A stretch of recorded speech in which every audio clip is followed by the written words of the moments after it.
All right, Charles and Jacob, or You I can guess just you can JP. call him JP. Everybody knows me as JP. I didn't name him JP, but when you have like 4 people in your classroom named Jacob, he kind of picked up the name JP, and then it just stuck.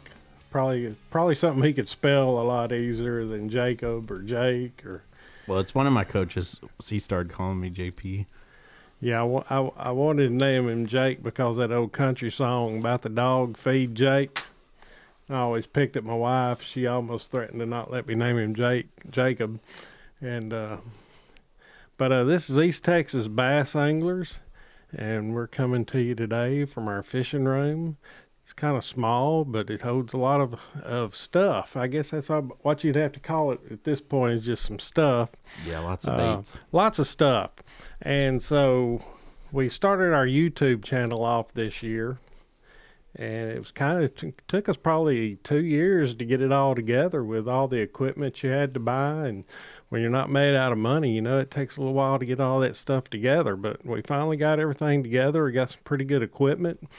And I started bass fishing about 4 years ago. Yeah, about 3 or 4 years ago. I grew up fishing, living in the country, and mainly fishing off the bank. And every now and then you take an old John boat out and go fishing, but I always loved to fish. And about 4 years ago, my best friend Michael, he asked me to go fish a tournament division with him. And I went one time, and I told him, I said, well, I guess I got to get me a bass boat. And so I sold my old tracker bass boat and got me a real bass boat. And when I say real bass boat, I mean the only bass boat out there, as far as I'm concerned, is a good old Skeeter. And been doing it ever since, pretty solid in fishing tournaments. And then a couple of years ago, Jacob got to where he wanted to start fishing with me, and so me and him started fishing, and he got hooked as well. And Yeah. so kind of tell me this about your fishing, Jake. Well, I've been fishing for about, like 2 years now? Yep. Yeah, about 2 years. And so I've just been trying to learn as much as I can through that time. And it's taken a while, but I'm finally starting to catch more fish. But here and there, we've been improving and learning. There's just a whole lot to learn when you haven't been fishing your whole life. We're kind of just starting out, so we're just doing what we can pretty much. And this year we've had a pretty good year with a lot of our fishing and done pretty good catching decent fish for the most part, and want to get better at tournaments and everything. And that's kind of like our goal with a lot of that. But most of our content's going to be just kind of us having fun and everything too, because we're no big shots yet, but we're hoping to kind of get up there and win some tournaments eventually. And hopefully I'll be able to start fishing more tournaments here soon and everything. But right now we've got the little YouTube channel going just for fun, and that's kind of what it's really about right now, is mostly just recording our times together and being able to share it with other people. Yeah, it is a lot about doing it for fun. We enjoy doing stuff together. This is kind of our thing that gives a father and a son a chance to be involved in something that both of us enjoy. And of course, Jacob, he lives just right down the road from me, just about 300 yards, across I the guess. street. So it makes it really easy for us. And we partnered up, and this last year, about 3 months ago, we bought a 2022 Skeeter FX21 Apex. Yeah, Or FXR, yeah. Don't want to forget that R. It probably cost me another $40,000 to get the R part of it. But, boy, it's a beautiful boat, and it's a good boat, and we enjoy fishing out of it because it's so much bigger than the one we had. Yeah, and smoother. It just handles way better on the water than the one before. Not that it was bad, but all the creature comforts of the new boat, I love it so much. It's worth it. Worth every bit of it. Yeah. And we do this for fun. The YouTube part's pretty new. I got into the Facebook and Instagram mainly just for sponsors. And, I guess we could start out our show by talking about what it takes to get into bass fishing and all the money you'll spend, because I'm going to tell you, it's not a cheap hobby. As anybody that's involved in it knows, man, every bait you buy, it seems like it costs $7 or $8. Mm-hmm. And so every little thing you can do to save yourself some money helps. And I've probably spent a whole lot more than most people have to get into it, because I really didn't have anything when I got into it. And so started fishing, and I want to say maybe I won an old 18 rod. There goes Rebel. Yeah, Rebel. Somebody, there's a booger around somewhere, and so uh, got my hands on an old 18 rod, and just fell in love with using it, and so got on with their pro staff and. Randy at Old 18 and the team over there, they've been really good to me and helped me get a lot of really nice rods in my hands. And so we got some pretty good equipment. And also later on, as I went on, got on with Picasso Lures. And I'm not going to make any shameless plugs for any of their products, but they have some really good products. And so it helps when you have a sponsor to be able to buy the lures that they have if you get a discount. And that's one thing that we really liked about YouTube as well. It kind of extends our reach to help advertise for them. When I first started, I thought that being on the pro staff, when you first hear it and you're not familiar with it, you think, oh, that's where all the pros go. Why do they want me? Yeah. I don't even know how to fish hardly. But it is promotional staff, and so I do take it serious about promoting our sponsors, and I really don't want a lot of sponsors because I feel like if you have too many, it's hard to Keep up with shamelessly everyone and, plug yeah. them all. Yeah, I mean, I don't know if it's a shameless plug if you're sponsored by someone, really. But if you believe in people's products and stuff, too, it's just a mutually beneficial, relationship, really. It's like if, we love the old 18 rods we use and the Picasso lures for sure, especially like their jigs and stuff, which lately those jigs have been winning people some tournaments lately. But yeah, I mean, all of our sponsors so far have been pretty great to us and treated us really well. And I try to buy lots of stuff on sale so we don't just break the bank too hard, but and kind of like focus down on you can see the wall of bait behind us, and there's a whole lot more than that we have. But I'm trying to kind of narrow down what I use more and just kind of use what we have. Sometimes it's kind of hard to even remember what you have to throw because you just have so many options that can really rattle you. But yeah, the Picasso stuff is really well made, pretty high end, I'd say. A lot of the materials are very high quality that they use in their lures, and I think that they're worth the cost because of that. They aren't just crazy expensive or anything, but what you get from them is what you pay for, and I pretty firmly believe in that, especially with a lot of fishing equipment. There's like the things I spend less money on oftentimes break, or just don't last that long. So I feel like it makes sense to invest in your hobby if you really like it, or maybe if fishing's more than a hobby. But either way, it sucks losing fish and breaking lines or breaking hooks, and you just kind of want to throw the best a lot of the time, especially if you're in a tournament. Yeah, I would agree with that. The money you're going to spend, you might as well spend and get the good stuff. So I look at it, whether it be your rod, your reel, or your tackle that you're going to be using. Get what's good.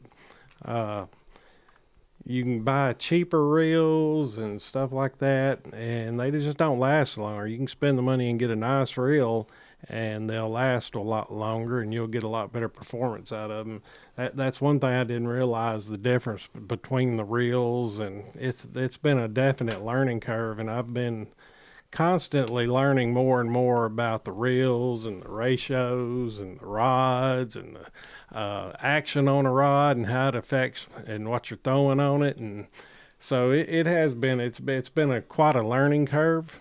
And talking about buying baits, I've really slowed down in the last year of buying baits in bait stores. You go in, oh, that looks like it to catch one, and you spend $15, $20 on two angler. or three baits, and then half of them's hanging up here on the wall still in the package, because as you get to fishing, you figure out, hey, I like these a lot more, and I can catch all the fish I want to catch on these. And so I'm probably going to end up having to have a garage sale or sell a bunch Or a of stuff giveaway on or something. Instagram or do some giveaways to give away a lot of this stuff that I don't use.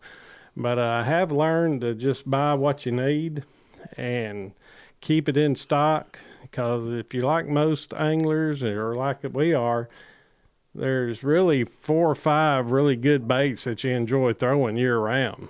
And so it's been a challenge for us to learn some different techniques. Yeah. And we've been focusing on catching fish on our spinning rods this last year.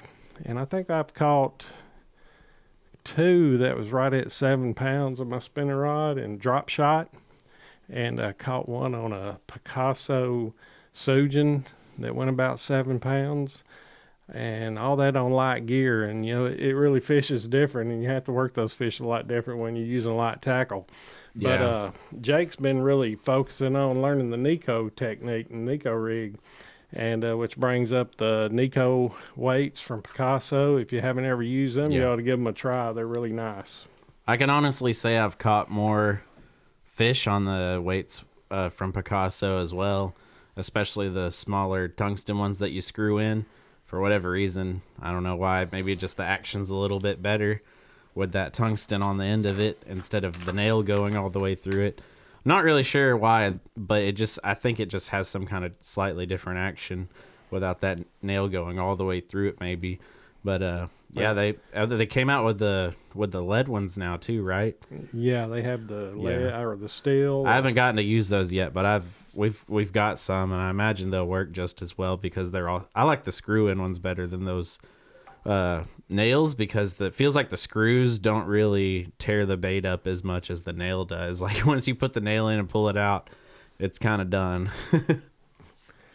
Yeah, a lot of the Picasso terminal tackle has been working really well for us. Yeah, especially, I mean, honestly, all of it. The jigs, the chatterbaits, all of them are pretty nice. Yeah. We've had a pretty good year this year. I know it's winter time now, and it's nasty outside most of the time. And I'm not the type. The older I get, the less I like being out in the cold. Michael and I fished a bass tournament last year, and I think it was like 23 degrees that morning, and it was probably blowing about 20 miles an hour on Rayburn, and I got so cold I thought I was going to die out there. And so I have learned that I'm not much for fishing in the cold. But one thing that we have caught them really good, probably our number one bait for the year, I'd say would be this one right here. Yeah. A black and blue Bronco bug, Crush City from Rapala.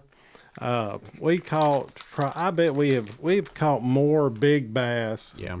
on that, just straight rigging with a Texas rig with a Picasso slick core tungsten, throwing it on a medium heavy rod from Ode Yeah. 18. I think the 3/8 weight seems to be the one that works the best in a lot of situations, at least. Yeah. Unless you're throwing into like heavier grass or something, maybe. But And what do we use? The offset hook from the Redline hooks? yeah, from we use the Rapala? red line hooks, the wide gap VMC? ones. Yeah, the VMC red line hooks, wide gap. Usually we're using the 4/0. It just seems to be just the right size for how big the Bronco bug is, and yeah, we've caught a ton of fish on that thing. You usually catch bigger fish on it too. It's a pretty interesting little bait, and it's kind of like a creature bait, kind of a cross style creature bait with some big old clubs, and they just kind of swing around in the water whenever you're jumping it around. And sometimes they want you to drag it, sometimes they want you to pop it. Like I've caught them where I pop it up like 4 feet off the bottom and let it drop, and then let it sit for a second, and then something will hit it all the time. So there's a lot of ways to work it, but yeah, some of our biggest fish we've caught on it, and it's kind of like become one of our comfort baits to throw for sure when nothing else is working. Yeah, you're going to keep one of those tied on all the time, and so it is a comfort bait. Of course, right now this time of year we are getting ready to go out. We're going to be putting on our Picasso bait ball pulse, and going to rig it out with the smart mouth jigs. Of course, these are smaller than what we'll put on it, but we got some bigger ones in the boat. And these smart mouth jigs, got Gamakatsu hooks on them. They're super sharp and they're super strong. And so that's what we're going to be doing here before too long, is going out and throwing that this time of year. We've caught last year, I want to say, or maybe it was 2 years ago, me and Michael, my tournament partner, and he caught, I think, maybe 2 to 3 in one day that was right at 10 pounds on the bait ball. And so this time of year is really good because them shad are balling up. And so Yeah. it tends to work real well, especially when them big fat girls are hanging around the bottom. It'll draw them up and get a hit. And so if you're Yeah, they thinking work about, really good with forward facing for sure. yeah, if you're thinking about getting you an A rig, I highly suggest go check out Picasso Lures and get some of theirs. They're really well made, and they have a vast selection of different types. You can find one that's going to work, I'm pretty sure. And look at their jig heads and get what you want, get what you need, and the quality is excellent. So This is part of the future, having this set up here and being able. Hopefully, we'll be able to do like interviews and call people, maybe talk to like our sponsors, some other local fishermen, maybe people that are running, tackle shops, and just talking about kind of like what life is like for them right now and how the industry looks, all that sort of stuff. Just the options are kind of endless right now, really. I kind of want to do a little bit of everything, but we'll take a little step at a time and kind of work our way towards what we want to. But I mean, a lot of our content, I just want it to be fun. We ain't got to be as good a fisherman as everyone else, but hopefully people just enjoy our content and our personalities and all that. Like, I was looking through some of our footage, and like, it's always funny when you catch big fish and we'll like high five on the boat and get real excited, that kind of stuff. And that's what I think a lot of people like to see anyway. yeah, I don't know if it's excitement or shock when we catch a big fish. Yeah. I mean, we've been catching some decent ones. It feels like at least every other trip we're catching pretty decent fish. Yeah. Well, I know this. If you throw the bait long enough and enough times, eventually you're going to hang into some big ones and such. So Yeah. it's always fun to catch them, but even the small ones are fun to catch. But it's fun to be out on the boat just relaxing, looking around, seeing the country, and going to different lakes. And we have probably 6 or 7 different nice lakes within an hour drive of us from here. Where we're located, we're about an hour and a half from Toledo Bend, about an hour and a half from Rayburn, about 2 hours from Toledo Bend, about an hour from Lake Nacogdoches, an hour from, what's that one up north here, Richland Chambers, about 2 hours from Lake Fork. Got our local Lake Houston County, which is about 15 minutes away. Then that counts hooking up the boat. So, Lake Palestine's about an hour away. We're one of those oddities. We're an hour away from just about every lake you'd like to go fish at. Yeah. Other than OHIV. I think that one's on the other side of Texas, right? Yeah, that's a pretty good trip. We probably won't ever be on Lake OHIV unless we just take a vacation down there or something. But yeah, I've thought about it. I mean, they catch some big ones over there. Yes, they do. But I imagine a lot of people go and don't catch anything. Lake Fork's supposed to be the monster bass lake, but most of the people I talk to when they go over there, they don't get a bite. Yeah, well, can't catch fish. I'd like to go catch smallmouth someday, but that'll probably be a little while. Yeah, it'd be a pretty good trip. I think Lake Whitney may have them in it. And I think Arkansas has smallmouth. Yeah. So that's not crazy far. Yeah, it's pretty. It's like 5 hours. Yeah. Go down the hill country. I think I can't remember that lake down there. It's Lake Belton. I think that has smallmouth in it, I believe. But anyway, we're enjoying being with you tonight or today, whichever one you're watching it at, or it may be in the morning. But a little bit about us. We're just 2 old boys from the country. We enjoy life. I'm also a minister and a pastor at a church right now. Jacob, he works, and he's a lead singer. And what do you call that music? Just a metal band. And a metal band. And they are pretty good. And in fact, their guitarist, he cut our track for us for our intro music. And outro and all that. As we get set up, we'll kind of shamelessly plug them too to help them out. They play a lot of live shows, and so enjoy getting to go watch them every now and then. And so, but we're going to go ahead and start signing off for the night, and just want to close with this: enjoy life, go fishing, remember Sundays for God, but you can also fish after church. Yep. All right. Have a good day. Or before church. Yeah, Our in case, a lot our, of the our time. case, yeah, before church, our church doesn't start till 2 o'clock. So that's pretty nice. Yep. Go We're get the about East 4 Texas hours. Bass Anglers, and we are signing on. Signing off.